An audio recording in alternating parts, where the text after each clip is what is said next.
اما يجي مدرس ابوه علمه و22 23 24 سنه وقام مديله الحكومه تيجي تعينه، لان حكومه يعني نوع من انواع الغباء، تقوم معيناه ب 120 جنيه. طب انا بحوله يا متسول يا حرام. في حاجه ثانيه، اما ادي الواحد طول بعرض كده، مفروض انه مدرس يعني يلبس كويس عشان التلامذه تتعلم منه، اديله 120 جنيه. طيب نقول الراجل ده راجل نوراني، يعني راجل كده من اللي هم بيمشوا في حب الله، تمام. يعني يلتحي في الارض، يلتحي في السماء ويفترش الارض، ويحط كل يوم جمعه كده ملحق الاهرام على صدره عشان ما يكوعش. تمام. مش مفروض يروح شغله عشان ياخد ال 120 جنيه ولا غلط؟ ده تكلفه المشوار هتبقى اغلى، هيخلصوا يبقوا 160 جنيه، يبقى ما راحش شغل. ينفع؟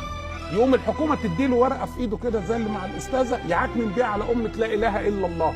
ده ورقه ايه دي؟ اللي هو دفتر بقى نمر التلامذه.